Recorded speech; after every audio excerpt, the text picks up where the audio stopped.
ताणं नमो सिद्धाणं नमो आयर्याणो नमो वज्रायाणो नमो लोये सवशाहूर्णम्। पंच परमेष्टि भगवान की जय। आचार्य श्री गुरुवर कुंद कुंद महाराज की जय। आचार्य श्री गुरुवर विद्यासागर महाराज की जय। परम पूज्य निर्यापक श्रवण मुनि श्री सुधा सागर जी महाराज की जय। परम पूज्य मुनि श्री महासागर जी महाराज की जय। नमोस्तु। रिद्धि जैन किशनगंज बिहार गुरुवर नमोस्तु। महाराज जी, इनकी जिज्ञासा है कि जो हम लोग व्रत आदि करते हैं तो स्वस्थ अवस्था में तो कोई दिक्कत नहीं होती है, लेकिन जब गर्भ अवस्था हो कोई व्रत नियम करते हैं, जैसे मुकुट सप्तमी का व्रत आया, कई लोगों का ये प्रश्न है महाराज जी कि जिस समय गर्भ अवस्था में हो वह लेडीज, तो उस समय वो व्रत नहीं कर पा रही है, तो फिर उस व्रत का खंडन हो जाएगा कि आगे उस व्रत को कर सकते हैं? कल भी ये प्रश्न आया था। कल मैंने कहा था कोई भी इसमें व्रत खंडित नहीं होता, क्योंकि इसमें एक जीव की सवाल है। अहिंसा का सबसे बड़ा रूप है। डॉक्टरों के परामर्श के अनुसार चलना चाहिए। व्रत करना जरूरी नहीं है, उस जीव की रक्षा करना जरूरी है। और आप उस जीव की रक्षा को ध्यान में रख करके यदि व्रत को आगे बढ़ाते हैं तो महिलाओं के लिए कोई दोष नहीं आएगा, व्रत खंडित नहीं माना जाएगा। ऐसी अवस्था में जबरदस्ती व्रत करना भी नहीं चाहिए। तुम्हारा एक दिन का व्रत उसकी जिंदगी भर के लिए दुखदाई बन सकता है, जिंदगी के लिए कोई प्रभावशील हो सकता है। इसलिए ऐसा कोई बात नहीं, आप आगे पीछे कर लेना, कर सकते। डॉक्टर मगन जैन आष्टा गुरुवर नमोस्तु। महाराज जी, इनकी जिज्ञासा है कि दर्शनचारक ग्रंथ में लिखा है मिथ्यात्व के 5 भेद जो कहे हैं, तो एकांत मिथ्यात्व का जो शुरुआत हुई है वह पार्श्वनाथ भगवान के शासन काल के बाद हुई है, क्योंकि उनके कुछ शिष्य हैं वो एकांत मत को मानने वाले हो गए थे। तो और ये भी कहा महाराज जी कि उस एकांत मत के मानने वालों में मद्य मांस को दूषण रहित माना है, दूषण रहित माना है, यानी खा सकते हैं। आपने जो एकांत मत का इतिहास पढ़ा, ये आप कौन से इतिहास में पढ़ा?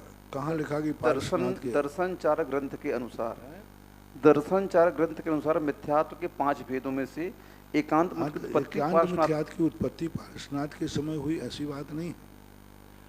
ये 5 मिथ्यात्व सदा शाश्वत अविनाशी हैं। महापुराण के अंदर आदिनाथ का जीव पूर्व भव में उनके जो सेना पर मंत्री आदि थे वो इन सभी विचारधाराओं वाले थे। गृहीत मिथ्यात्व का अर्थ है कि इनके आयतन होते हैं, बाकी विचारधारा तो हमेशा से स्वर्गों में भी है, सभी जगह विचारधारा। ये 5 भेद जो हैं गृहीत मिथ्यात्व के ही, ऐसा मत मानना। गृहीत मिथ्यात्व के ही मानने वाले ऐसे नहीं, क्योंकि जो 57 आश्रव के जो भेद कहे गए हैं उनमें 5 मिथ्यात्व है, और ये अनादि अनंत काल के हैं, कभी कोई आज के ही चले नहीं आए। मिच्छत्तम अभिराणम आदि, तो ये 5 भेदों वाला मिथ्यात्व है। अगृहीत मिथ्यात्व में भी ऐसा होता है, एक विचारी तो है। हाँ, पन मिथ्यात्व योग 15 बिन द्वादश अभिरति जानो, पंच ये सब 57 मिलकर आश्रव को धोते। तो इस प्रकार के ये लेकर के जो कथन है, इन कथनों के संबंध में विचार करना चाहिए। लोग ये मानते हैं कि 5 भेद गृहीत मिथ्यात्व के ही हैं। हाँ, इस अपेक्षा से ठीक है कि इनके आयतनों की स्थापना, वैचारिक रूप से दुनिया क्षणिकवादी है, विचार हो सकता है।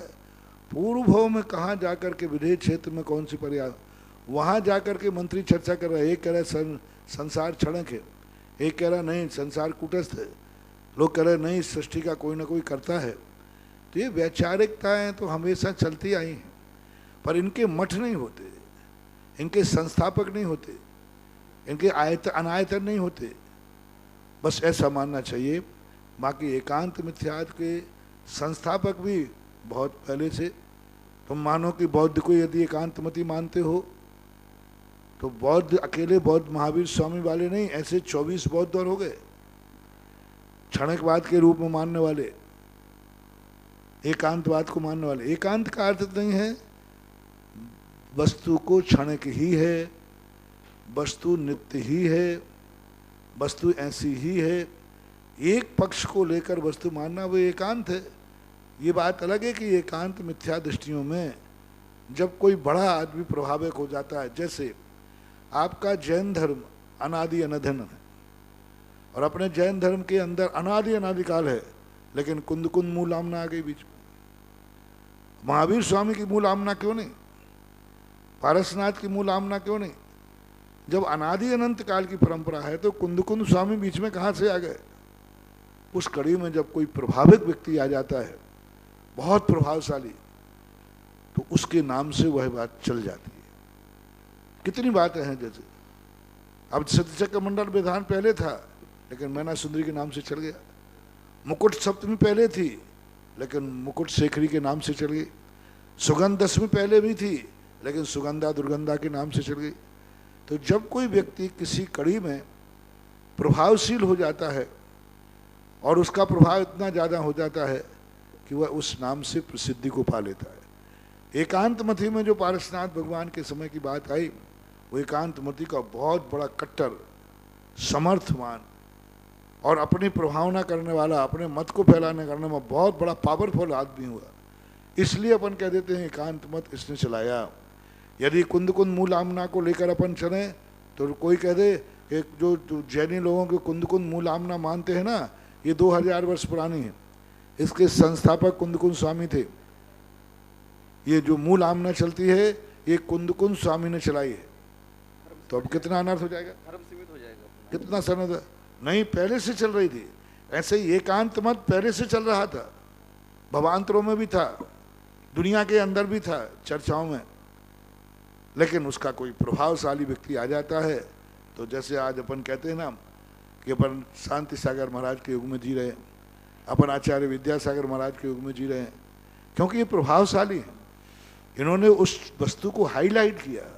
इसलिए संजय जैन, रोहिणी, दिल्ली। गुरुवर नमोस्तु। महाराज जी, जो भगवान की पूजन अभिषेक के बर्तन होते हैं तो वह बर्तन किस धातु के होने चाहिए और क्या उनका प्रभाव जीवन में पड़ता है? अभिषेक पूजन के जो बर्तन होते हैं भगवान के, वो किस धातु के होना चाहिए और उसका क्या प्रभाव पड़ता है समाज और सब? देखो, ये सब चीज़ों के संबंध में कोई नहीं आगम बहुमान है। उज्ज्वल मांगनंदी महाराज ने तो कहा, सात कुंभो गान, सात कुंभे कुंभो गान क्षीराब्द, सात कुंभ यानी सोने के होना चाहिए। स्वर्ण कलश भर के लाया हूं मैं। अब सोने से भी और कोई मूल धातु होती हो तो उसके बना लो। सर्वश्रेष्ठ जहां वर्णन मिला है वहां सर्वोत्कृष्ट धातु जिसमें है, आज अपने यहाँ सर्वोत्कृष्ट धातु सोना मानी जाती। तो सोने का ही बर्तन का, जहां शास्त्र में वर्णन किया सोने का ही वर्णन किया। पांडुक शिला वगैरह भी सब स्वर्ण में ही बनाने को कहा। इस बार कनकाद्री निभम कमरम पावनम पुण्य कारणम तो आदि। पर जब शक्ति नहीं है तो चांदी की चलेगी, चांदी की शक्ति नहीं है तो पीतल की चल जाएगी, नहीं है तो जर्मन सिल्वर की चल जाएगी, नहीं है तो फिर लकड़ी की चल जाएगी। नहीं है कलश तुम्हारे लिए, सोने का कलश लाओ, सोने की झारी लाओ, चांदी की लाओ। इतनी की नहीं है तो पीतल की, तांबे की, और नहीं है तो फिर मिट्टी के कुल्हड़ लाओ, चलेगा। पर स्टील से नहीं करना। बस स्टील लोहा है। लोहा जो है निम्न जाति के जो आराध्य होते हैं उनके लिए प्रयोग किया जाता है। तो निम्न जाति, लोहा उच्च जाति के देवता, उच्च जाति के पुरुष, उच्च जाति के लोग नहीं करते। हमारे शास्त्रों में आया कि उच्च जाति का यदि कोई क्षुल्लक है तो वो लोहे के कटोरे, निम्न जाति के जो क्षुल्लक होते थे उनको लोहे का कटोरा दिया जाता था। तो बस स्टील का कटोरा नहीं होना चाहिए, स्टील के बर्तन मंदिरों में नहीं होना चाहिए। अभिषेक में भगवान के सामने और गुरु के सामने स्टील के बर्तन नहीं लाना चाहिए अभिषेक के समय, खास तौर पर। गुरु महाराज तुम्हारे चौके में जाते हैं तो स्टील के बर्तन ला के रख देते हो पाठ प्रक्षालन के लिए। आपके दरवाजे से जाते हैं स्टील के, मतलब तुरंत नेता को काला झंडा दिखाना और भगवान गुरु को स्टील दिखाना दोनों बराबर है। जैसे कोई स्टील की थाली लगा, मैं तो नीची गर्दन कर लेता हूँ, इन्हें काला झंडा दिखा दिया। नहीं है तो आप मिट्टी के लो ना, कोई बात नहीं, मिट्टी शुभ है, मांगलिक है। लोहे के लिए कभी इन बर्तनों का देव साध गुरु की कम से कम पूजा में, अभिषेक में इनमें प्रयोग कम से कम नहीं करना चाहिए। महाराज जी, बहुत सारे चौकों में आजकल कुकर का भोजन बनता है, जबकि वैज्ञानिक कहते हैं कुकर के भोजन में जो सिल्वर का होता है उससे कैंसर होने की ज़्यादा संभावना रहती है। स्टील से भी ज़्यादा अशुभ जो है वो सिल्वर है। जर्मन सिल्वर नहीं, एक सिल्वर आता है, हाँ, बहुत हल्का होता है। एल्यूमिनियम एल्यूमिनियम का बर्तन, क्या चम्मच भी घर में नहीं होना चाहिए। आजकल कुकर, कढ़ाइयाँ वो उसी सिल्वर की चल रही है, बहुत घातक है, मानो बहुत नुकसानदायक है, बहुत ही ज़्यादा। लोहा तो फिर भी, लोहे तत्व तो फिर भी फायदा कर सकता है, वो तो मंगल और अमंगल की अपेक्षा शुभ है, लेकिन स्वास्थ्य के लिए लोहा हानिकारक नहीं है। स्वास्थ्य के लिए तो लोहा बहुत फायदेमंद है, सगुन के रूप में अभी मैंने कहा, लेकिन खाने के रूप में लोहे के बर्तन में बनी हुई वस्तु से बहुत फायदा है, आयरन पहुंचता है शरीर में। तो स्टील और लोहे के, स्टील के बर्तन में बना हुआ भोजन स्वास्थ्य के लिए नुकसानदायक नहीं है, ठीक है, अच्छा, लेकिन एल्युमिनियम के लिए तो कभी प्रयोग नहीं करना चाहिए। ये कुकर आदि जो बनते हैं, कढ़ाई आदि बनती हैं, चमचे, क्योंकि वो वजन कम होता है ना और जल्दी गर्म हो जाता है। हाँ, जल्दी गर्म हो जाता है, नहीं करना चाहिए प्रयोग किसी भी हालत में। स्वास्थ्य के लिए भी हानिकारक है और तुच्छ धातु अमंगलकारी भी है। आजकल जितने भी जो इलेक्ट्रॉनिक आइटम बन रहे हैं वो प्राय एल्युमिनियम में बन रहे हैं, हल्के होने के कारण सब कैंसर के लिए कारण बनते हैं। एल्युमिनियम के बर्तनों में जो निरंतर, और उसमें भी गर्म चीज होती हो, सब्जी बनती हो, वो सबसे ज़्यादा नुकसान करता है। या तो टीबियाँ होती हैं, कैंसर होते हैं, ताकत शरीर में है तो भली चल जाए, मजदूर वगैरह तो इसलिए सहन कर लेते हैं कि वो मेहनत करते हैं, इसलिए हो जाता है, लेकिन उनको भी आप देखना ज़्यादातर टीबियाँ होती हैं। एल्युमिनियम के बर्तनों में भोजन खाने वालों को टीबी ज़्यादा होती है, और बड़ा हो जाए तो कैंसर होता है। इसलिए एल्युमिनियम का प्रयोग कदापि खाने पीने की वस्तुओं में नहीं करना चाहिए, ठीक नहीं है। मनीष जैन इटारसी, गुरुवर नमोस्तु। महाराज जी, हम अपने परिवार की पीढ़ी कैसे गिने? सूतक पातक में पीढ़ियां कैसे गिने? जो अभी जिंदा हैं उनको लेकर के जो गिने? घर में, जिन घरों के मुखिया जिंदा हैं उन मुखिया से पीढ़ी गिनी जाती, छोटे बच्चों से नहीं, बीच के बच्चों। उस घर का जो सबसे बुजुर्ग जिंदा है और दोनों घरों के बुजुर्गों की जो पीढ़ी बनती हो, वहाँ से पीढ़ी गिनना चाहिए। आगम जैन मोदी भैंस देही, जिला बैतूल, गुरुवर नमोस्तु। महाराज जी, ये पूछ रहे हैं कि पानी की मर्यादा 24 घंटे की होती है दूध की, तो दोनों को उबाल लेने के बाद में अगर ठंडा हो जाए और पुनः उबाल लें तो उसकी मर्यादा बढ़ जाएगी क्या? नहीं बढ़ेगी। पानी एक बार उबलने के बाद 24 घंटे की ही मर्यादा है। आप उसे किस भी करें तो भी वो विकृत हो जाएगा बार बार गर्म करने से। एक बार उबालने के बाद फिर तो पानी को बहुत बढ़िया है, एक बार उबाल लो, कल दूसरे दिन आए उसके पहले ही गर्म पानी में उसको अग्नि पर रख दो, नहीं, नए जीवों की उत्पत्ति हो जाएगी, सचित्ता चित्त हो जाएगा वो। एक बार पानी ठंडा हो गया, ठंडा होने के बाद पुनः अग्नि पर रखोगे तो सचित्ता चित्त योनि बनेगी, नए जीवों की उत्पत्ति होगी और फिर वो मरण को प्राप्त होंगे। ऐसा उल्लेख आगम में नहीं है। पुनः पानी को गर्म करने से कोई मर्यादा नहीं बढ़ती, बल्कि दोष में भी आ सकता है। आदि कुमार जैन, बंड, नागपुर, गुरुवर नमोस्तु। महाराज जी, इनकी जिज्ञासा है कि जो वर्तमान, ये जरूर है, कच्चे पानी की कोई मर्यादा नहीं होती। हाँ, आप कच्चा पानी 3 दिन रखा रहिए, 4 दिन रखिए, 8 रखिए। वृत्ति लोगों को मैं कहता हूँ कि एक बड़ा कैन आके घर में भरवा लो। यदि पानी की दिक्कत है, कहीं जा रहे हैं बाहर, तो एक कैन बड़ा वाले दूध के कैन आते बड़े बड़े, उन कैनों को आप भर के लीजिए, रख लीजिए, और यात्रा पे जा रहे हैं आप लेके जाइए, 3 दिन पानी चलाइए, उसी में बिलछानी डालते जाइए, और जिस दिन घर के लौट के आओ कुएं में बिलछानी छोड़ दीजिए। आज जितनी तुम्हारी क्षमता हो, जितने तुम कैन ले सको, आजकल प्राय सबके पास गाड़ियां होती हैं, पीछे डिग्गी के अंदर 2 कैन भर के रख दो, बस खत्म बात है, रखे रहना दो। 3 दिन 4 दिन 8 दिन तक चलेंगे, पर बिलछानी आप उसी में डालते जाइए, और जैसे ही आप लौट के आए उस बिलछानी को कुएं में छोड़ दीजिए, तो बन सकता है। कच्चे पानी की कोई मर्यादा नहीं होती, लेकिन पक्के पानी की मर्यादा होती है। आदि कुमार जैन, बंडन, नागपुर। गुरुवर नमोस्तु। महाराज जी, इनकी जिज्ञासा है कि जो वर्तमान में अयोध्या और शिखर जी है, अगर ये चतुर्थ काल में जो थे वो यही पंचम काल में वो ही हैं, तो महाराज जी आज का पूर्व वाहिनी गंगा और पश्चिमी जो सिंधु नदी है वो भी कहाँ है? देखो, भौगोलिक चित्रण अपने ज्ञान के परे है, लेकिन हमें सम्मेद शिखर से मतलब है। सम्मेद शिखर है तो गंगा वही है, सिंधु वही है, क्योंकि भले उनकी उत्तर नदियां, उनके पाट आदि अवसर्पणी काल के कारण ह्रास को प्राप्त हो गए हों, वो कुछ भी हो सकता है, लेकिन हमारे लिए तो आज गंगा भी वही है, सिंधु भी वही है, और क्योंकि सम्मेद शिखर वही है। यदि सम्मेद शिखर पर प्रश्न उठाओगे तो तुम्हारे पास कुछ भी नहीं बचेगा, तुम सब कुछ निराधार हो जाओगे। इसलिए सम्मेद शिखर की श्रद्धा है। और दूसरी बात, धर्म श्रद्धा के ऊपर चलता है। बहुत सारे धर्म सत्यासत्य से मतलब नहीं रखते, श्रद्धा से मतलब रखते। सत्य क्या है? जैसे हमने एक बार कहा था, 10 मुनिराज बैठे सामायिक, उसी में एक ब्रह्मचारी भी, क्षुल्लक इलक भी वस्त्र उतार करके सामायिक कर रहे हैं, और 5 ब्रह्मचारी साथ में बैठे हैं, तो आपने 15 मुनिराजों को एक साथ नमोस्तु किया, 15 को बराबर अर्घ चढ़ाया, तो आपको जो पुण्य लगेगा वो 15 को नमोस्तु को लगेगा। 5 उसमें नकली हैं, 5 नकली हैं, लेकिन आपने क्या मान के किया? महाराज है, तो आपको तो असली का ही पुण्य लगेगा।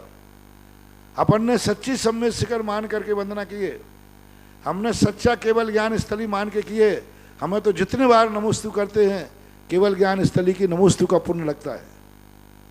हम महाराज ये नहीं हुई तो, अरे हुई तो, नहीं हुई तो, जिस जगह झुकाऊंगा मस्तक वो पत्थर देवता हो जाएगी।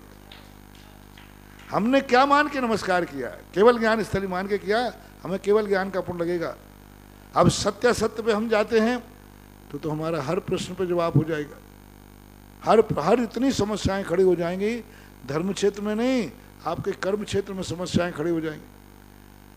यदि आप विश्वास पे नहीं जाएंगे तो, विश्वास के बल पर दुनिया चल रही है, विश्वास के बल पर ही हमारे तीर्थ क्षेत्र हैं, विश्वास के बल पर ही हमारी सारी व्यवस्थाएं सब विश्वास पर चल रही है। इसलिए सत्यासत्य के चक्कर में मत पड़ो, आप मस्तक झुकाओ सच्चा मान करके, तुम्हें सच्चे भगवान का दर्शन होगा और सच्चे भगवान का पुण्य लगेगा।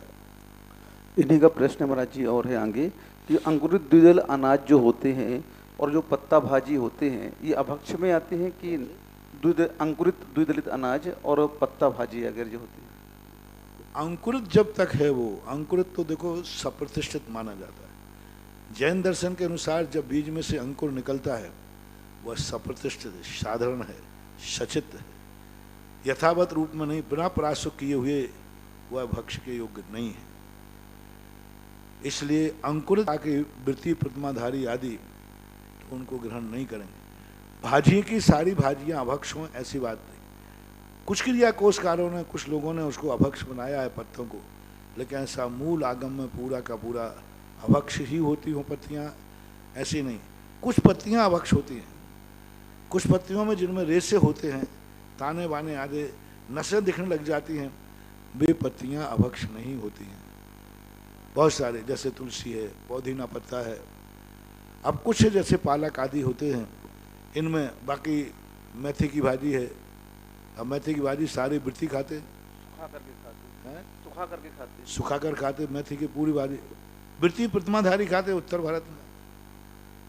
तो ऐसी बात नहीं, ये अभक्ष की कोटि में नहीं लिया। ठीक है, इनमें शोधन ना होने से जितना बचना चाहो उतना बचना चाहिए, लेकिन अभक्ष कहना बिल्कुल भी उचित नहीं है।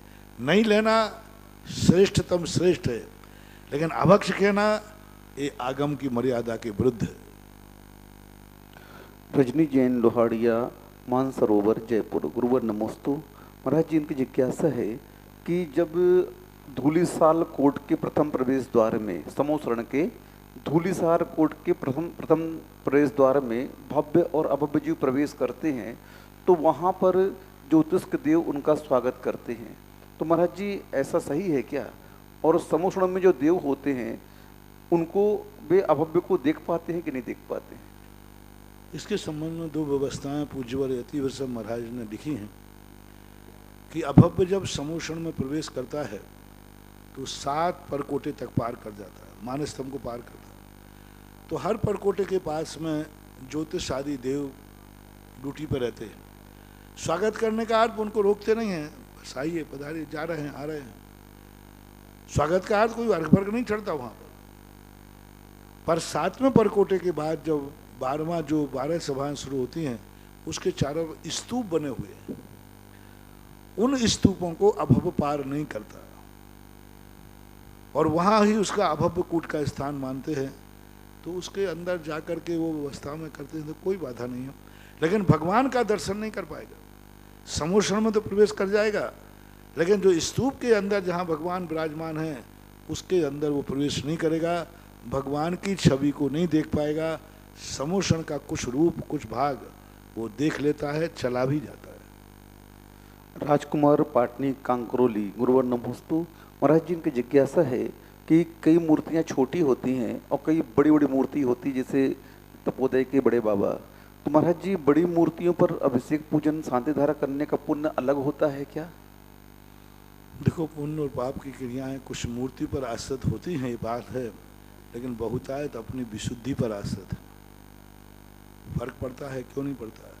क्योंकि बड़ी मूर्ति के प्रति लोगों की श्रद्धा, बड़ी मूर्तियों के दर्शन और बड़ी मूर्ति पर वो अधिक से समय तक पानी, एक छोटी मूर्ति पर पानी ढल रहा है, एक बड़ी पर ढल रहा है, तो नीचे तक पूरा आने में कितनी देर भगवान से स्पर्शित रहा, और उसके प्रति लोगों की श्रद्धा कितनी है।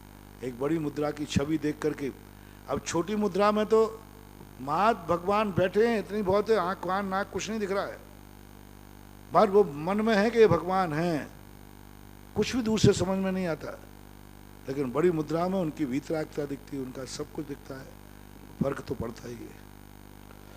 निर्मल कुमार जैन संघी, बापू नगर, जयपुर। गुरुवर नमोस्तु। महाराज जी, इनकी जिज्ञासा है कि प्रत्येक मोक्ष कल्याणक के अवसर पर भगवान के लाडू ही क्यों चढ़ाते हैं? लाडू के संबंध में मैंने बहुत बार व्याख्या किया है। लाडू एक प्रतीक है, नैवेद्य नहीं है।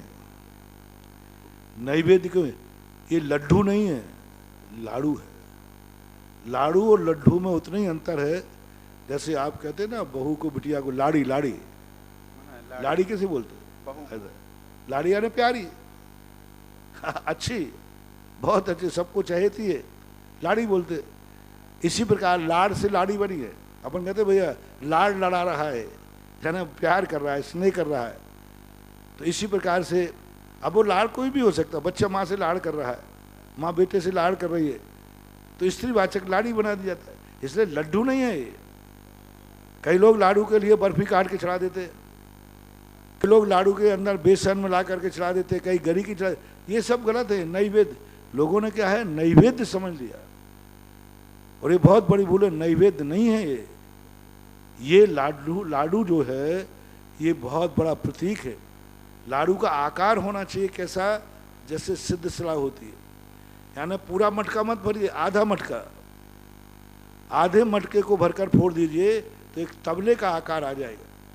तो ये तबले का आकार किसका है? सिद्ध शिला का, नैवेद्य नहीं है। अब आप कहें कि भाई शक्कर का ही क्यों बनाते मीठा? मीठा एक आनंद का प्रतीक है कि भगवान ने अव्याभास सुख प्राप्त किया, क्योंकि मीठा आनंद का प्रतीक है।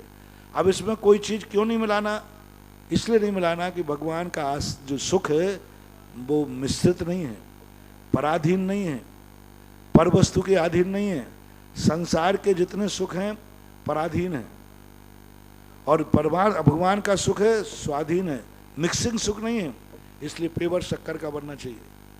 पेवर का शक्कर बनना उनके अतीन्द्रिय असहाय सुख का प्रतीक है, शक्कर वन का बनना उनके आनंद का प्रतीक है, और सेब आकार बनना सिद्ध शिला का प्रतीक है, और उसके ऊपर ज्योति जला के रखना वो सिद्ध भगवान का प्रतीक है।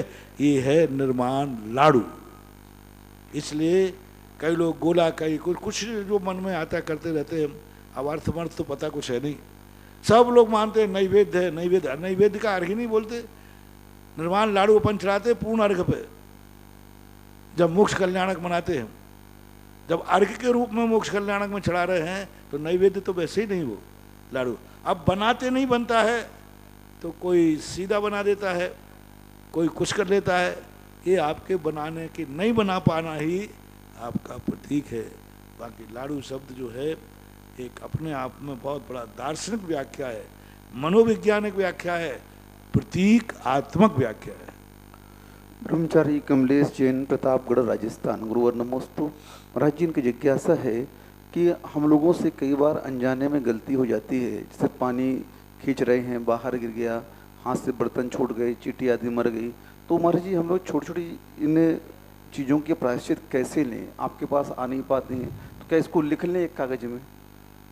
प्रायश्चित उसका लिया जाता है जिसका त्याग होता है। यदि आपका ऐसा त्याग हो कि हम बर्तन आदि गिराने पर त्रस्त जीवों की हिंसा का, तो प्रायश्चित कुछ छोटे मोटे प्रायश्चित होते हैं। अबुद्धिपूर्वक असावधानी से की हुई क्रिया स्वयं प्रायश्चित। छोटे मोटे बर्तन आदि गिर जाते हैं बिना देखे तो कायेश्वर कर लेना चाहिए, और होते हैं तो फिर माला फेर लेना चाहिए, और ज़्यादा होते हैं तो आहार में कोई एकाध वस्तु छोड़ देना चाहिए। मतलब उस अपराध के प्रति अपना खेद व्यक्त करने का अर्थ होता है मैंने उस गलती को एक्सेप्ट कर लिया। तो कुछ गलतियां ऐसी होती जीवन में, जो गलती तो होंगी लेकिन गलती को स्वीकार कर लेना ही सबसे बड़ा प्रायश्चित होता है। पूनम जैन, पुणे। गुरुवर नमोस्तु। महाराज जी, इनकी जिज्ञासा लब्धियां क्या होती हैं? जो 5 लब्धियां कही गई हैं, ये क्या होती हैं? इनसे क्या प्राप्त होता है? आत्मा के परिणामों को लब्धि बोल। लब्धि यानी प्राप्ति, क्षयोपशम की प्राप्ति। ऐसा क्षयोपशम हुआ कि हम सम्यक दर्शन की भूमिका बना सकें। आत्मा के सम्यक दर्शन के पूर्व 5 स्टेज है। आत्मा के परिणामों की कैटेगरी है। जैसे 100 नंबर के परिणाम है, क्षयोपशम लब्धि 10 नंबर, दूसरी 20 नंबर, तीसरी 40 नंबर, फिर 80 नंबर, ऐसे बढ़ाते बढ़ाते परिणामों की कैटेगरी है। और इसमें अलग अलग कार्य देखा जाता है। परिणामों के आश्रित ही नहीं है, परिणाम तो है ही, इन 5 के अलग अलग कार्य है। क्षयोपशम लब्धि का कार्य अलग है, विशुद्धि लब्धि का कार्य अलग है, देशना लब्धि का अलग है, प्रायोग लब्धि का अलग है, करण लब्धि। कार्य की अपेक्षा ये 5 कार्य सम्यक दर्शन के पूर्व होते हैं। उन 5 कार्यों के करने वाले परिणामों को लब्धि बोलते हैं।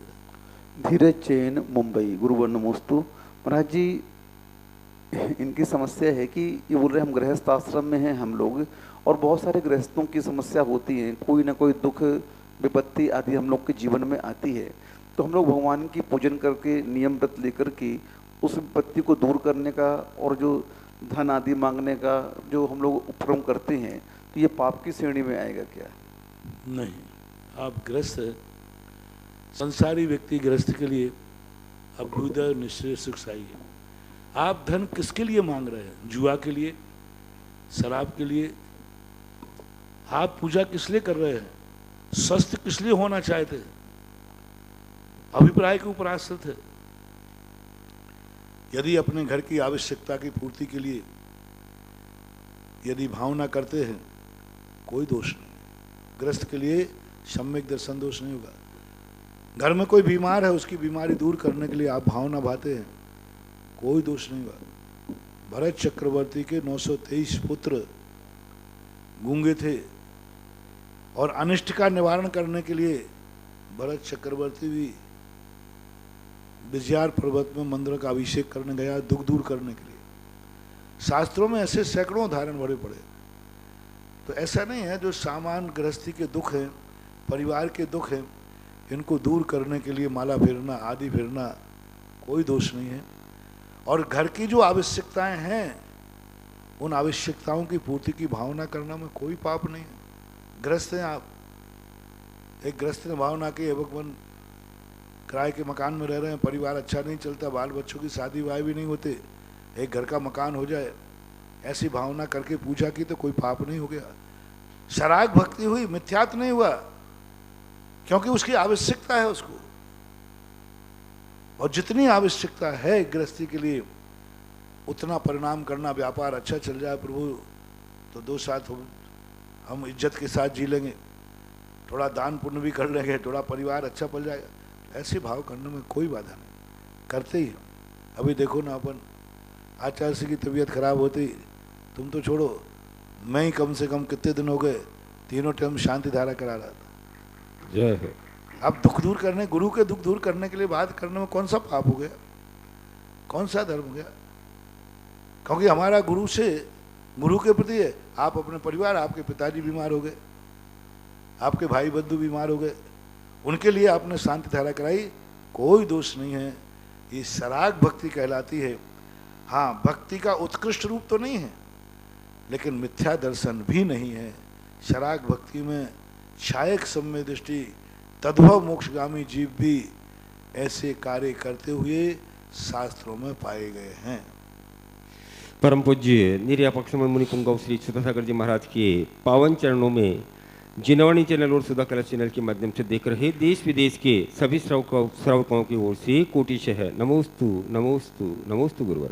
महाराज जी, सबसे पहले तो मैं पूरी बिजोलियाँ समाज की ओर से आपके चरणों में कोटिशः नमोस्तु नमोस्तु अर्पित करता हूँ। महाराज श्री, कल 110-12 आदमियों का टेस्ट हुआ और सारे आदमी नेगेटिव आए हैं, और जो एक पॉजिटिव आया था वो भी बिजोलिया में नहीं आया, वो क्या लाखेरी से पॉजिटिव होके कोटा आया था और कोटा से बिजोलिया आ गया। तो आपका आशीर्वाद ऐसा रहा कि अभी तक बिजोलिया आपके आशीर्वाद से बिल्कुल। ऐसा 2 बार हो चुका बिजोलिया। एक बार जब शुरू में हुआ था 50-60 घरों को सील किया था, लेकिन जब सरकार ने पूरा सील किया, जांच की, तो एक भी पॉजिटिव नहीं आया। अभी कल परसों बहुत हैदस फैल गई थी, बहुत चर्चा का विषय बन गया था, क्योंकि एक व्यक्ति लाखेरी से आकर के और उसने बहुत बड़ी भूल की थी। जब उसकी रिपोर्ट दूसरी जगह गई थी तो उसको नहीं आना चाहिए था, लेकिन मोह बस आ गया, और आकर के उस दिन वो सबसे मिल गया। लेकिन बिजोलिया का अतिशय था कि कोई वायरस ने अपना रिएक्शन नहीं दिखाया और पूरी बिजोलिया नेगेटिव रूप में आ गई। 100-150 लोगों को, 150 लोगों का खतरा था, 150 लोगों को अरेस्ट कर लिया था, यानी क्वारंटाइन कर दिया था। लेकिन बहुत अच्छा, सब लोग सावधान रहें, स्वस्थ रहें, यही भावना है। आपका आशीर्वाद और आपकी शांति धारा का चमत्कार ये प्रत्यक्ष हम लोगों ने देखा है। तो परम पूज्य श्री के चरण में एक बार पुनः है नमोस्तु नमोस्तु नमोस्तु गुरुवर। महाराज श्री, सुखोदय तीर्थ नौगांव के लिए कल शिलाएं रखने का 108 शिलाएं रखने की घोषणा हुई थी, और जैसे ही आपके मुख से सुखोदय तीर्थ में शिला रखने का नाम आया और 2 पुण्यार्जक तुरंत तैयार हो गए और उनने फ़ोन भी कर दिया, लेकिन हमारे यहाँ लाइव का समय समाप्त हो गया था। तो 2 पुण्यार्जक तैयार हो चुके हैं। वहाँ पर 108 प्रथम शिलाएं जो कि पूरी कार्बनिंग की हुई और कलाकृति युक्त शिलाएं होगी, वो शिलाएं वहाँ रखी जा रही है। और जिन भी महानुभावों की अपने परिवार के नाम से वो शिला रखने की भावना हो, आप यहाँ तीर्थ क्षेत्र कमेटी से भी संपर्क कर सकते हैं, बाल ब्रह्मचारी प्रदीप भैया से भी संपर्क कर सकते हैं, और नौगांव तीर्थ क्षेत्र कमेटी, सुखोदय तीर्थ क्षेत्र कमेटी जो है उनसे भी संपर्क करके अपनी शिला रखने की भावना वहाँ रख सकते हैं। कल जो 2 नाम मेरे पास आए हैं उनमें एक नाम श्री पचोरी अर्पण जी, साक्षी जी, विवेक जी, प्रदीप जी, कमला बहन, लक्ष्मीलाल जी, हाल मुकाम बांसवाड़ा। इनने महाराज श्री राशि की घोषणा नहीं की है। राशि जो भी कमेटी निर्धारित करेगी वो उनकी ओर से रखी जा रही है। और एक शिला 5,11,000 रुपये की राशि से पचोरी दीक्षांत श्रीमती सुषमा धर्मपत्नी श्री संजय जी, रमनलाल जी जैन, नौगांव की ओर से घोषणा की गई है। और बंधुओं, एक और विशेष बात मैं आप सभी को बताने जा रहा हूं।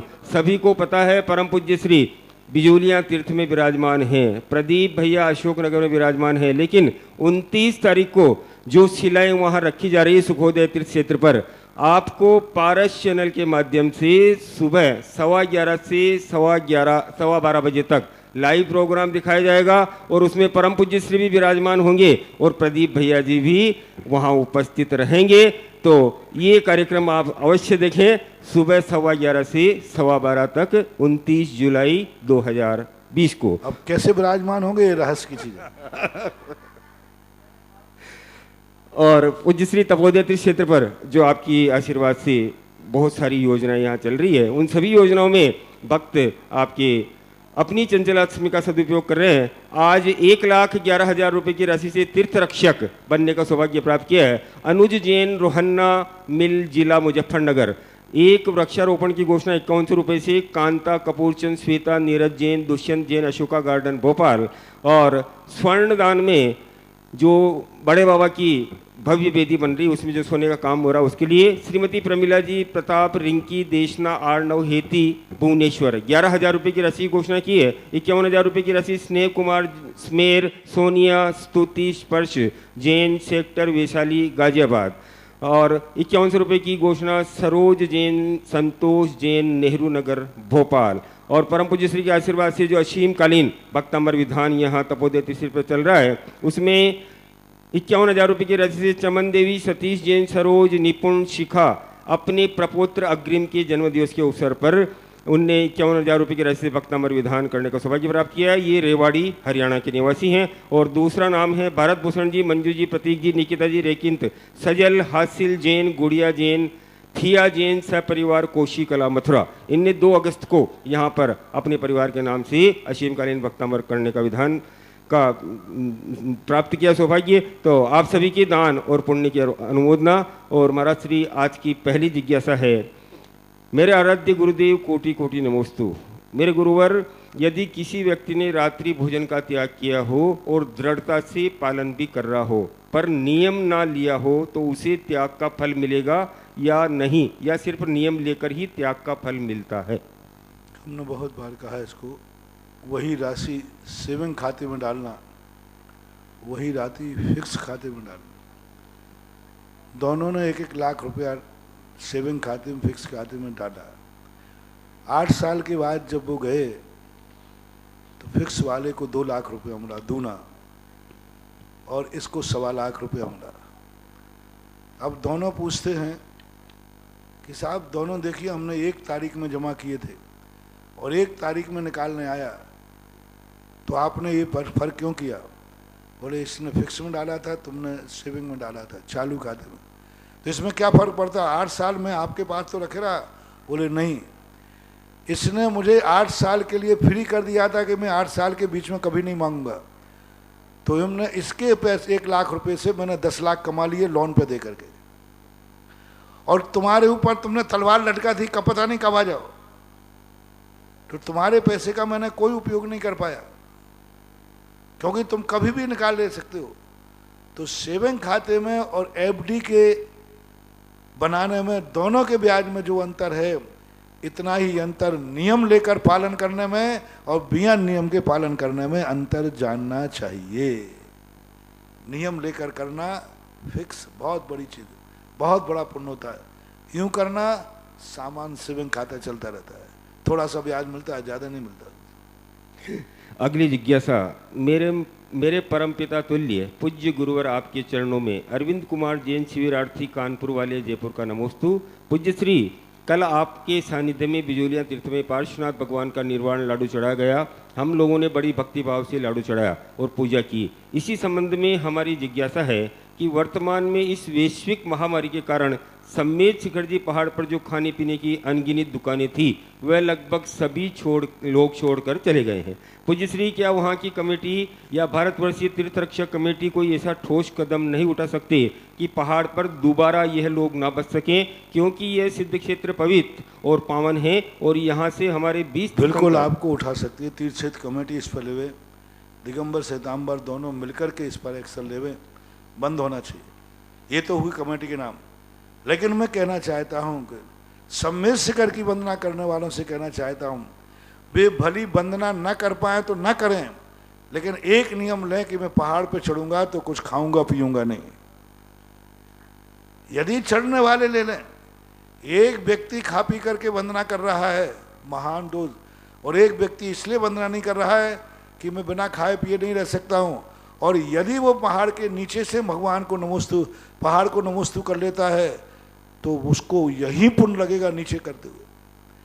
तो जो कहते महाराज हम फिर वंदना नहीं कर पाएंगे, मत करो वंदना, नीचे से नमोस्तु कर लो। आप नीचे से नमोस्तु करने में फिर भी पुण्य लगेगा।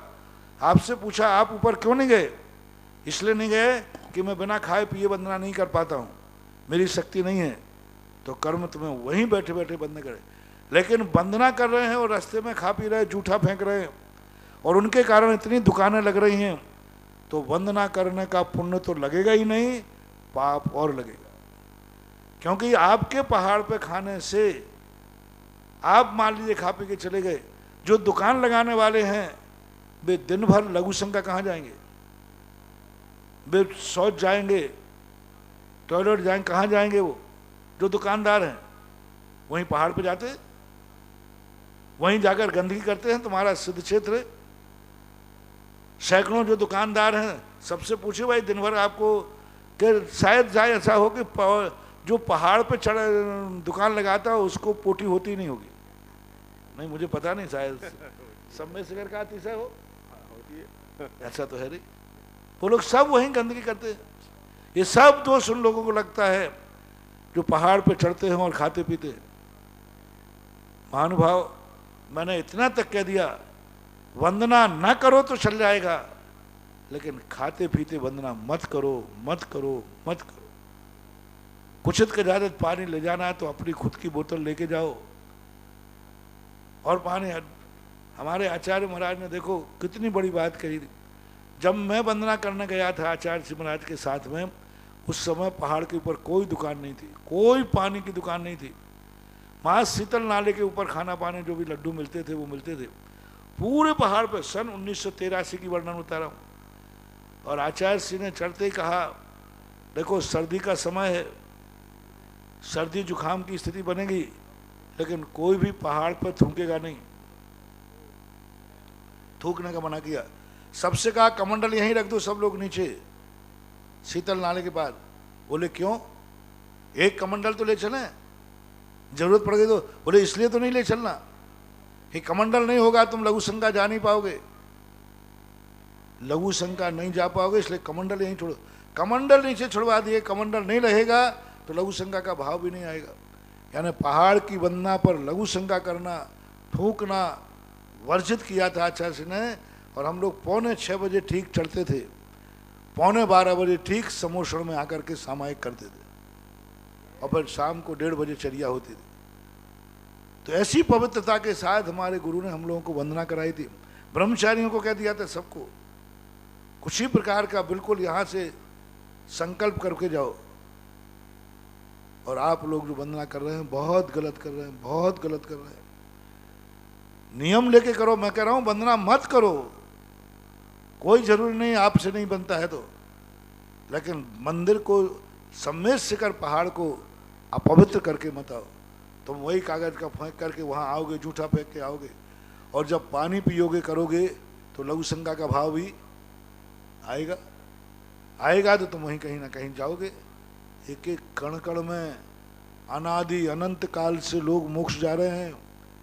पूज्य गुरुदेव ने कहा था अकेले ऊपर की टोंके ही नहीं है, यहाँ के एक एक कण में अनंत सिद्ध परमेष्ठियों की शरीर की वर्गणाएं बिखरी है। अनंत सिद्ध परमेष्ठि के शरीर वहाँ बिखरे हैं। एक एक कण कण को पवित्र मानना चाहिए। टोंक तो है ही, इसलिए सबसे बड़ी चीज़ है खाने वालों के नियम लिया जाए हम, और वहाँ नियम लेके जाए। ये पाबंदी नीचे बनना चाहिए, नियम दिलाया जाना चाहिए कि हम ऊपर नहीं खाएंगे पिएंगे।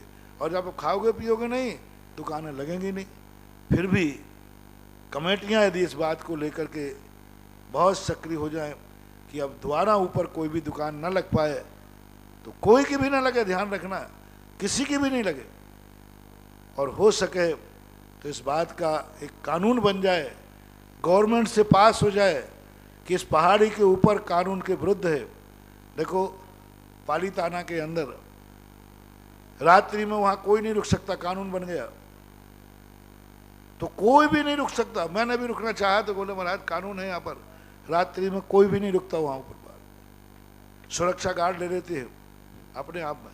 तो हम कानून बना सकते हैं, सरकार से पास करा सकते हैं, अपना विधान बन जाए और विधान बन के उसका रजिस्ट्रेशन हो जाए कि पहाड़ी के ऊपर कोई भी खाने पीने की वस्तु नहीं दी जाएगी, नहीं मिलेगी, दुकान भी नहीं लगा सकेगा। बहुत अच्छी बात है। परम पूज्य श्री के चरणों में बारंबार नमोस्तु। महाराज श्री, बहुत सारे भक्तों की आज ये जिज्ञासा आई है गुरुदेव, कोरोना के कारण अभी जो परिस्थिति चल रही है और आगे भी ये परिस्थिति रहने वाली है, तो हम लोगों का मंदिर, भगवान दर्शन, पूजा पाठ आदि सभी छूट गए हैं और अभी रक्षाबंधन पर्व, 10 लक्षण महापर्व आदि आ रहे हैं। तो गुरुदेव आपके माध्यम से हम लोग टीवी पर बैठकर सभी पर्वों को घर पर ही मना रहे हैं और पूज्य श्री आगे भी आने वाले पर्व आपके माध्यम से ही हम घर पर रहकर मना सकें, हमें ऐसा आशीर्वाद प्राप्त करें। तो गुरुदेव, अभी रक्षाबंधन सामने आ रहा है, रक्षाबंधन के बाद 10 लाक्षण पर्व के संबंध में भी कुछ विचार विमर्श चल रहे हैं। शायद 10 लाक्षण पर्व भी आपको, क्योंकि मेरे हाथ में तो होता नहीं, ये सब उन महान पुण्यात्माओं को है जो, देखो यहाँ मेरे लिए भी इतना पुण्यबंध नहीं है, उधर आप लोग पूजा पाठ कर रहे हो उनको भी पुण्यबंध नहीं है। सबसे बड़ा पुण्यबंध है जो तुम्हें लाइव में घर बैठे दिखा रहे हैं। जय हो। ये जो लॉकडाउन के अंदर सारे दुनिया के प्रोशन बंद हो गए और यहाँ भी बंद हो जाते प्रोशन करने, क्योंकि पंडाल में होता कौन है? कोई पंडाल में नहीं होता। सुबह की हालत तो बहुत बड़ी विचित्र होती है। और ये सारे भारत में लाखों लोग पंडाल में बैठ करके 5000 लोग सुन सकते हैं, लेकिन लाखों लोग सारे भारत में सुन रहे हैं। ये सारा का सारा पुण्य उनके लिए है जो अपने पैसों के माध्यम से, अपने धन के माध्यम से सारे भारत को लाभ दे रहे हैं, विश्व को लाभ दे रहे हैं। जय हो। आज मान लीजिए रक्षा पारसनाथ का था, इनकी तरफ से लाइव था, उनको पुण्य। आगे रक्षाबंधन 10 लाक्षण पर्व, 10 लाक्षण पर्व के लिए मैं तो करा दूंगा, मुझे तो कोई आपत्ति। मैंने तो अपना कार्यक्रम सेट करके बता दिया कि इस प्रकार का कार्यक्रम। अब सबसे ज्यादा पुण्य उनको लगेगा कि जो 10 दिन का लाइव चला करके सारे विश्व के 10 लाक्षण पर्व मनवाएंगे। जय हो, जय हो गुरुदेव। मैं तो क्या, मैं यहाँ बैठ सकता हूँ, पंडाल में जो बैठ जाएंगे वो मेरे साथ कर लेंगे, सब करा दूंगा। लेकिन सारा विश्व तो ना मंदिर जा पा रहा है इस समय। अन्य समय में लाइव करना और इस समय लाइव दिखाना में बहुत अंतर है। अन्य समय में तो लोग मंदिर जा सकते थे, मंदिर गुरु के पाठ प्रवचन जाके सुन सकते थे, लेकिन इस समय तो लोग जा नहीं सकते, मजबूरी है। और लोग उनको लाइव दिखा करके घर बैठे धर्म ध्यान करा रहे। यानी जितने लाखों लोग जिस दिन के लाइव से धर्म ध्यान कर रहे हैं, उसका बहुत बड़ा पुण्य भाग उनको जा रहा है जिनकी तरफ से लाइव है। इसलिए 10 लाक्षण पर्व दिन भर के कार्यक्रमों के लिए मैंने सोचा है सुबह पूजा पाठ भी, आपकी दैनिक पूजा पाठ भी यहाँ कराया जाए, प्रवचन भी 10 लाक्षण पर्व के सुनाए जाए। दोपहर का समय भी जैसा शिविर में क्लास लगती है ऐसी कोई क्लास चालू की जाए। जय हो गुरुदेव, जय हो। शाम को प्रतिक्रमण भी कराया जाए। जय हो। जिज्ञासा समाधान आरती और जो कार्यक्रम चलता है उन कार्यक्रम में एकाध ध्यान को छोड़ करके बाकी सारे कार्यक्रम को सेट करने की बात कर रहा हूं। और परम पूज्य श्री आपको तो सबसे बड़ा लाभ उनको है जो 10 लाक्षण का लाइव दिखा करके और सारे भारत के लिए दिखाएं कि नहीं, आप नहीं जा पा रहे हैं, हमारा धन आज धर्म के, या तो धन के बल पर धर्म का काम हो जाए, इससे सस्ता क्या होगा। धन के बल पर धर्म, ये प्रचार प्रसार का मात्र धन के बल पर, आज का युग धन का युग है। मात्र धन के बल पर कितने लाखों लोगों का 10 लाक्षण पर मनाया जाएगा। अभी रक्षाबंधन आ रहा है, रक्षाबंधन के साथ दिन के भी शायद कह रहे थे कि लाइव हो गया, 10 लाक्षण पर्व का भी बता दे, अभी बता देंगे तो लेकिन अभी उनके पुण्यार्जक नहीं होंगे, पुण्यार्जक बता करेंगे। तो ऐसी स्थिति को लेकर के अभी रक्षाबंधन सामने है, यदि सबकी भावना है, प्रश्न आ रहा है तो कोई बात नहीं, आपातकाल के लिए ही तो मैं हूँ। जय हो गुरुदेव, जय हो। ऐसे समय के लिए बराबर जैसे 700 श्रीफल चढ़ते हैं मुनि भक्तों के लिए, मात एक श्रवण संस्कृति दिवस इसका नाम दिया है, श्रवण संस्कृति रक्षक दिवस। सारी दुनिया हर समय मुनियों से अपनी रक्षा कराती है, गुरुओं से अपनी रक्षा का भाव करते हैं। साल भर में एक त्योहार है जब श्रावकों को मुनियों की रक्षा का संकल्प करना है। ये राखी मात भाई बहन की नहीं थी, ये राखी मुनियों की रक्षा करने का संकल्प था कि मैं संकल्प करता हूं कि मैं अपने जीवन में मुनियों की रक्षा करूंगा। ये कच्चे धागे की सौगंध करता हूं।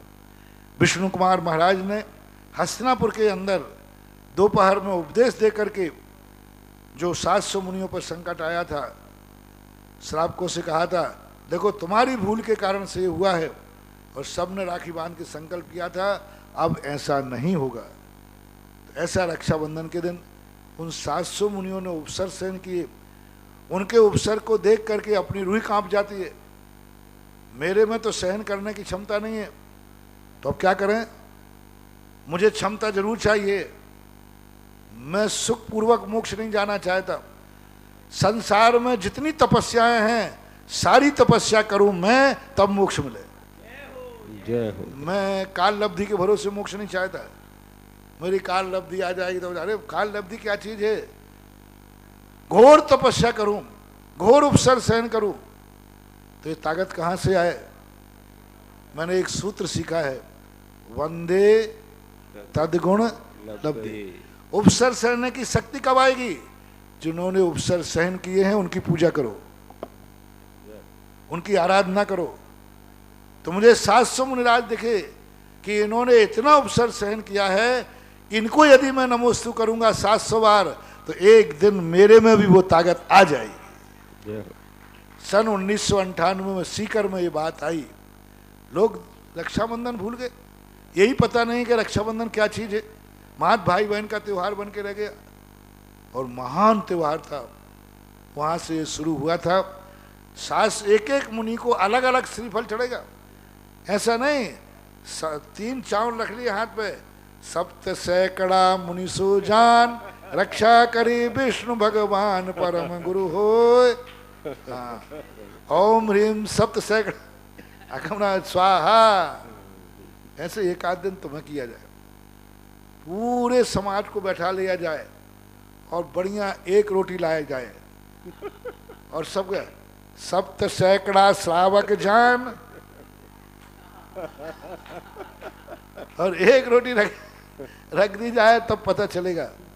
अरे ऐसे महामुनिराजों को अलग अलग नमोस्तु करो, अलग अलग अर्घ चढ़ाओ। 700 श्रीफल एक एक मुनिराज को चढ़ाओ, एक एक मुनिराज को एक श्रीफल चढ़ाओ, और 700 मुनियों को।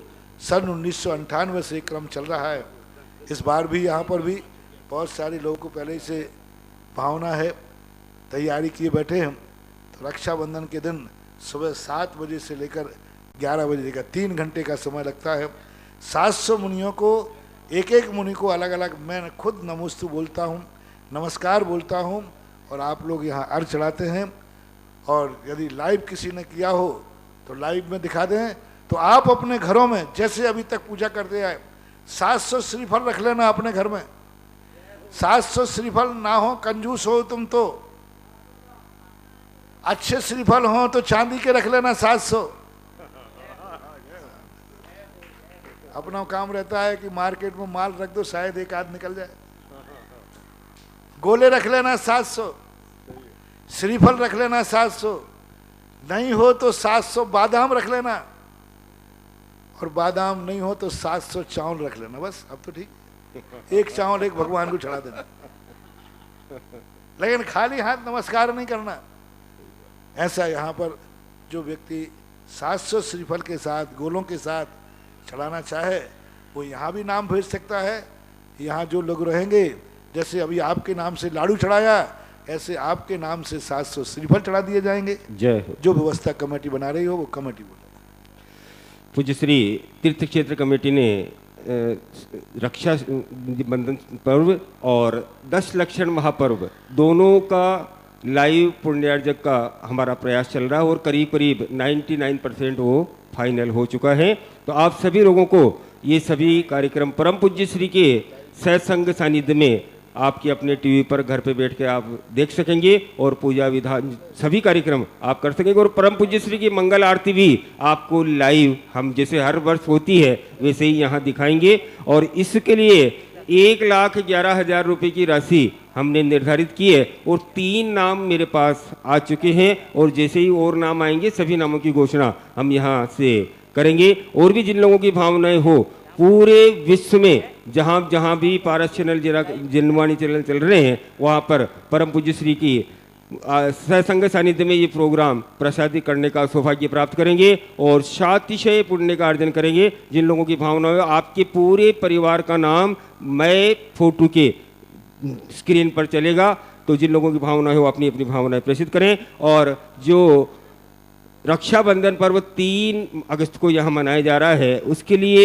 700 श्रीफल मय अर्घ के यहाँ चढ़ाए जाएंगे। जिन लोगों की भावना हो मात्र 11,000 रुपये की राशि में आपको 700 श्रीफल और अर्घ के साथ चढ़ाने का पुण्य प्राप्त करेंगे। तो अपनी अपनी भावनाएं 1 अगस्त से पहले आप लोग हमारे पास नाम जिनके आएंगे उन्हीं को यहाँ सम्मिलित किया जाएगा। श्रीमान तेजमल जी साहब का नाम हमारे पास आ चुका है, रूपलाल जी गोधा परिवार बिजोनिया, महावीर कुमार जी ठग, बहुत सारे नाम आएंगे लेकिन सभी को व्यवस्थित एक बार लिख के करेंगे। तो जिन लोगों की भावनाएं हो बाहर से अपने अपने 1 अगस्त से पहले हमारे पास 1 अगस्त तक आप अपने अपने नाम भेजें और आपके नाम से यहाँ पर श्रीफल चढ़ाए जाएंगे। तो यहाँ क्षेत्र कमेटी के कार्यालय पे आप संपर्क करें। अब श्री विजय जी दुर्रा। निश्चित रूप से परम पूज्य गुरुदेव के श्रीमुख से जैसा कि हमने सुना दुनिया भर को धर्म ध्यान कराने वाले उन सभी पुण्यार्जकों का तीर्थोदय कमेटी व भारतवर्षीय भक्त परिवार हार्दिक अभिनंदन करता है, जिनके माध्यम से सुधा कलश जिनवाणी चैनल पारस चैनल के माध्यम से देश दुनिया के समस्त भक्तों को वह घर बैठे धर्म ध्यान करा रहे हैं। महानुभाव, आज से मैं अनुरोध करना चाहता हूं हमारे जो भक्तगण हैं और पूरी दुनिया भर के भक्तों को जो धर्म ध्यान कराना चाहते हैं वह अपने नाम यहां तक भेज सकते हैं, जिससे कि सीधे प्रसारण का धर्म लाभ घर बैठे भक्तों को मिल सकेगा। इसके लिए आप बिजौलिया तीर्थ क्षेत्र कमेटी के इन नंबरों पर संपर्क करके अपने नाम प्रेषित कर दें, जिससे कि आपके नाम से तीर्थ क्षेत्र से समस्त कार्यक्रमों का प्रसारण किया जा सकेगा। श्रमण संस्कृति रक्षक दिवस पर जिन्हें श्रीफल अर्पित करने का सौभाग्य लेना हो 700 श्रीफलों के साथ वह भी 11,000 रुपए की राशि के साथ यह सौभाग्य कर सकते हैं। लाइव प्रसारण में श्री पवन जी चौधरी जबलपुर का, जो कि परम पूज्य गुरुदेव के परम भक्त हैं, जबलपुर से एक नाम आया है पवन जी चौधरी का। श्री विनीत जी पाटनी जयपुर मुंबई से भी सीधे प्रसारण के लिए एक नाम आया है। 10 लक्षण पर्व में एक दिन के लाइव प्रसारण की राशि 1,11,000 रुपये यहाँ से निर्धारित की गई है। ये आप यहाँ अपने नाम भेज सकते हैं। आपके चित्र और आपके परिवार के नाम लाइव में स्क्रीन पर नीचे निरंतर चलते रहेंगे। महानुभाव, ये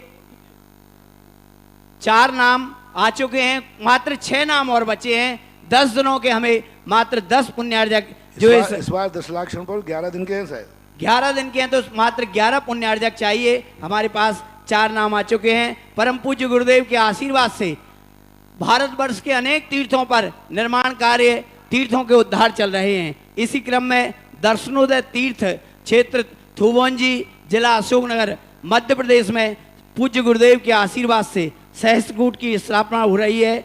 इसमें एक प्रतिमा विराजमान कराने का सौभाग्य महावीर कराना परिवार अशोकनगर, एक प्रतिमा श्रीमती कमलाबाई मातेश्वरी राजकुमार जी ममता जी श्रीमती शशांक जैन करैया परिवार, श्रीमती पिंकी जैन मनोज मोहित अखाई परिवार अशोकनगर, एक श्री डॉक्टर शीलचंद जी ने भक्तांबर जी चंद्रोदय तीर्थ चांदखेड़ी के लिए भी एक नाम प्रेषित किया है। भक्तांबर जी में का एक नाम श्री सीताराम जी की पुण्य स्मृति में अर्चना बरदुल दिव्या जयपुर, श्रीमती दर्शना सुनील संजीव लकी अलका गारमेंट भोपाल, पवन कुमार मीरा सौरभ क्षमा संभवनाथ टेक्सटाइल आगरा से प्राप्त हुआ है।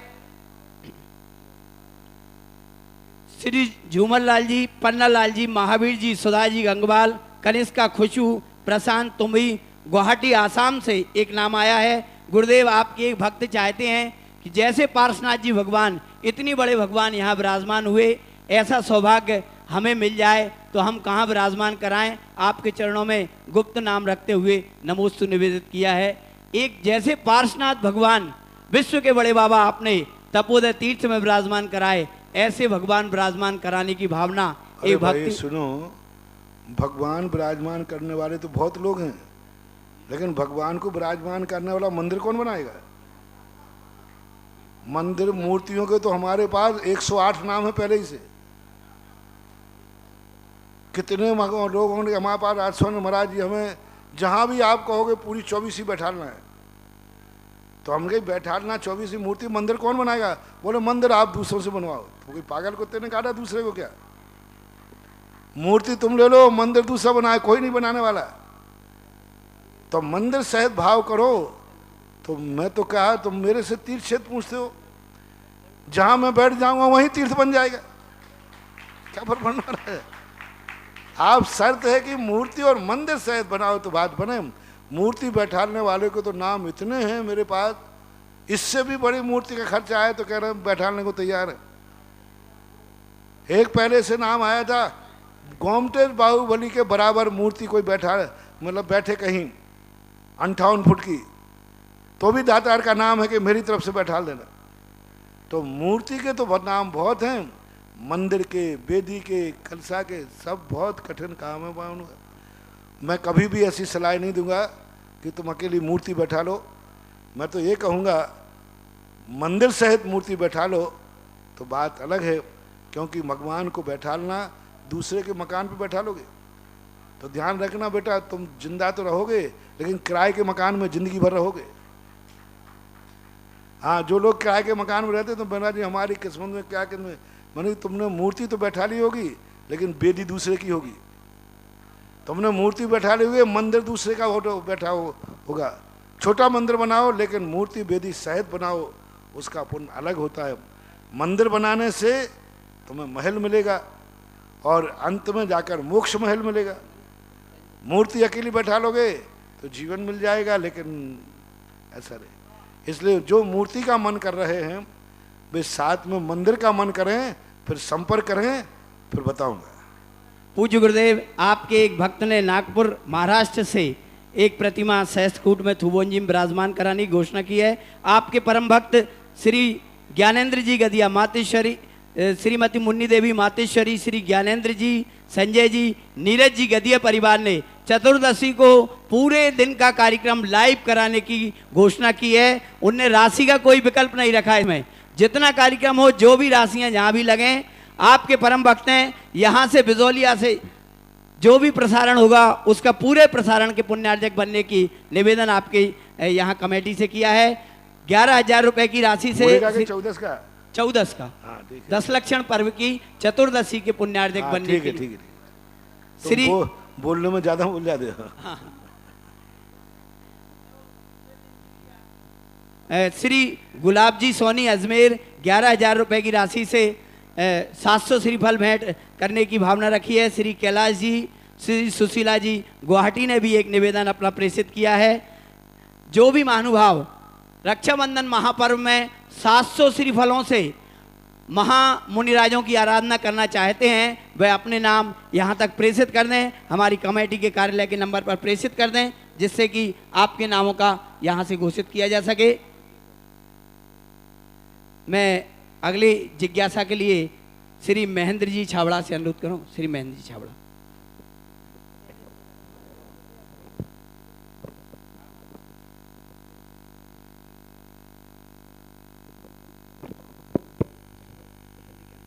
नमोस्तु महाराज जी, नमोस्तु नमोस्तु नमोस्तु। महाराज जी, मेरी जिज्ञासा है, जैसे रत्नों की राशि के समान एक एक प्रदेश पर एक एक कालाणु स्थित है, तो क्या बहुत से कालाणु मिलकर स्कंद रूप में परिणत हो सकते हैं? नहीं, स्पष्ट रूप से लिखा है, लोयायास पदे से एक एक के जेठिया हूँ एक एक का, रहना नाम राशि में ते कालाणु असंख्य दब्बाणी। पूज्यवर नेमीचंद महाराज ने गाथा दी, रहना नाम राशि में, जैसे रत्नों की राशि होती है, ये कभी स्कंद रूप होते ही नहीं है, क्योंकि ये स्वतंत्र द्रव्य हैं, असंख्यात द्रव्य हैं। कानून द्रव्य कभी मिलता नहीं है, पुद्गल को छोड़ करके बाकी कोई द्रव्य स्कंद रूप वर्णन नहीं करते। नमोस्तु नमोस्तु। स्वर्ण दान में 5100 रुपए की राशि श्री घीसालाल जी, पारस जी, पदम कुमार जी, गोधा परिवार ने दी है। उनके बेटे को कोरोना का संदेह हुआ था और आज वह सकुशल वापिस आ गए हैं। इसी उपलक्ष्य में उन्होंने ये घोषणा की है।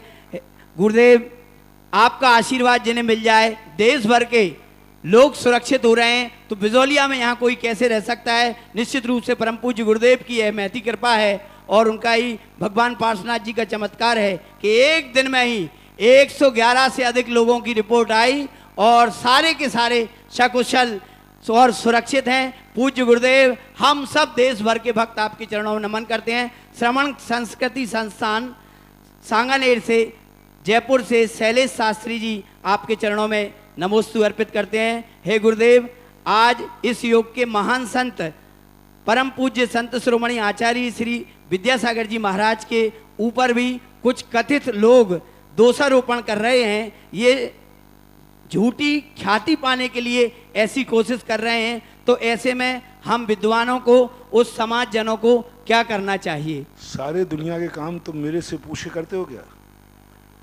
साधुओं के जब उपसर्ग आते हैं तो विष्णु कुमार महाराज ने साधुओं की रक्षा के लिए 700 मुनियों से पूछा था क्या कि 700 मुनि महाराज मैं क्या करूं?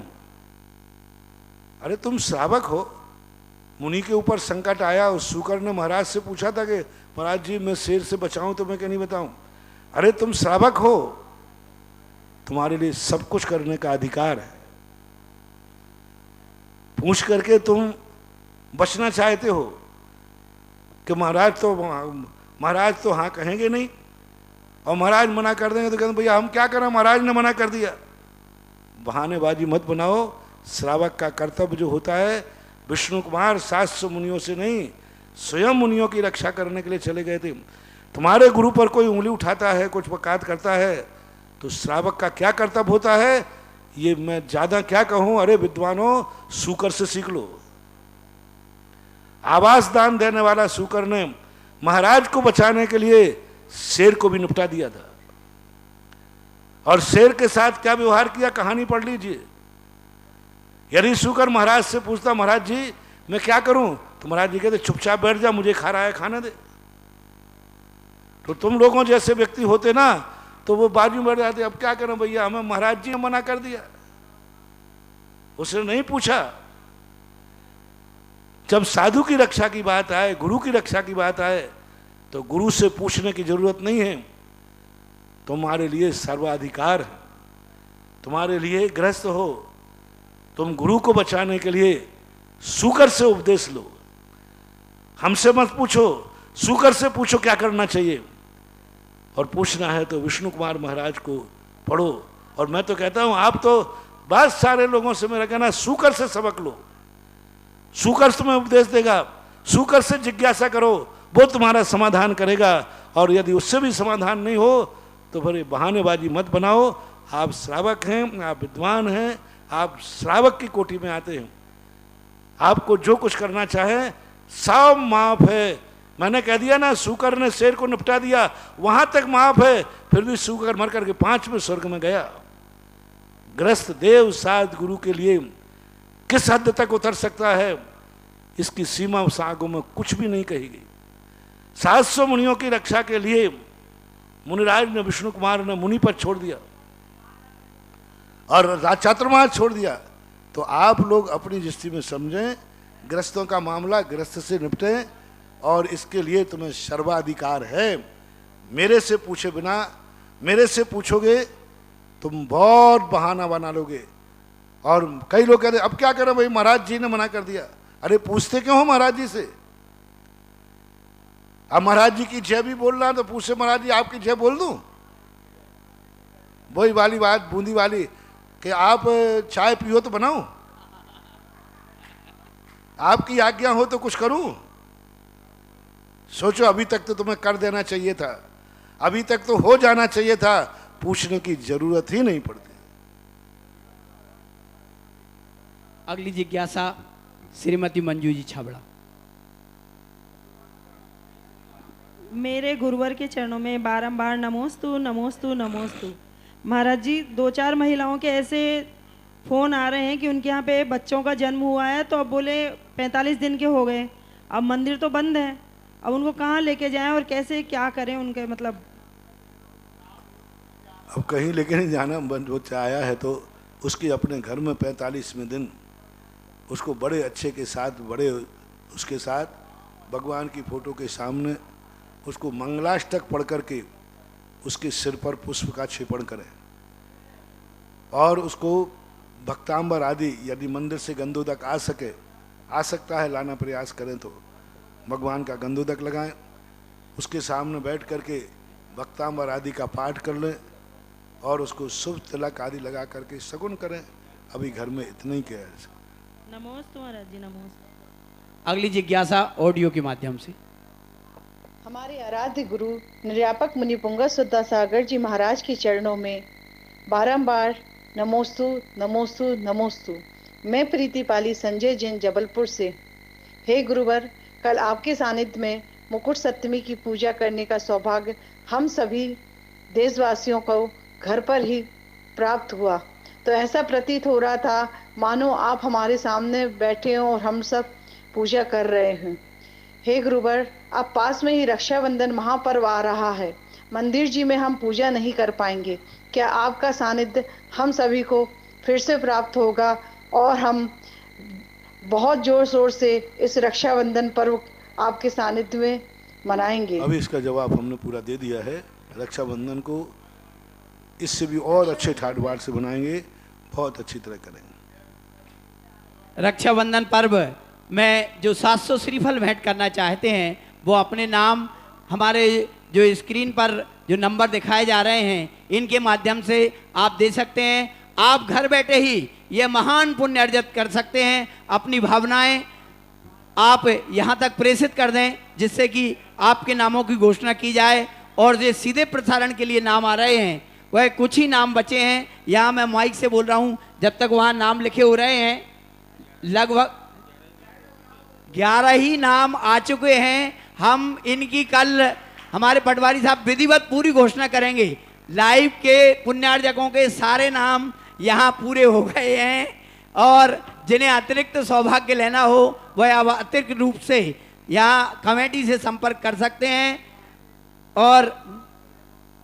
और आज यहाँ से श्री रतिराम जी राधेलाल जी धुर्रा परिवार की ओर से आरती का विशेष प्रसारण जनवाणी चैनल पर अभियाल तत्काल बात किया जाएगा। ब्रह्मचारी अक्षय भैया सहायपुर भिटौनी की जिज्ञासा है। पूज्य गुरुदेव के चरणों में नमोस्तु। पूज्य गुरुदेव, शांति धारा में सर्व वेदनीय छिन्न छिन्न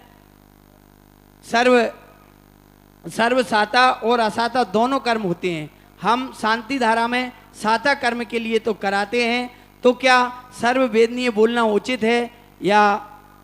कोई बात नहीं, वहाँ वेदनी का अर्थ ही वेदना से है। वेदनी का अर्थ वेदनी कर्म से नहीं है। वेदना का अर्थ वेदना दुख से ही मतलब है वहाँ पर, क्योंकि वहाँ कर्म के संबंध में है। सर्व वेदनीयम छिन्न छिन्न, वेदनी यानी दुख का प्रतीक के रूप में वहाँ कहा। वेदनी कर्म नहीं है वहाँ। वेदनी यानी हमें भारी वेदना, अपन कहते हैं ना हमें बहुत वेदना है, हमें बहुत वेदना है, पीड़ा तकलीफ का संबंध का वेदना शब्द का प्रयोग किया है ऐसा। परम पूज्य गुरुदेव के आशीर्वाद से तीर्थ रक्षक आप अपने जीवन की सुरक्षा कर सकते हैं। आप वर्ष में एक बार भगवान की महाराधना रूप भक्तांबर जी का पाठ तपोदय तीर्थ, चंद्रोदय तीर्थ चांदखेड़ी या आपका जहां मन हो ज्ञानोदय तीर्थ वहां नाम प्रेषित कर सकते हैं। एक नाम गुरुदेव के परम भक्त मुंगावली से डॉक्टर शीलचंद जैन परिवार का चंद्रोदय तीर्थ चांदखेड़ी के लिए आया है। और अगली जिज्ञासा श्रीमती बंटी जी गदिया की धर्मपत्नी जी से ओर से। आइए हम ज्यादा घोषणाएं जब करना है जब पहले शंकाएं खत्म हो जाएं। ठीक। जावाणी के ज्ञान ते सूझे लोकालोक, सोवाणी मस्तक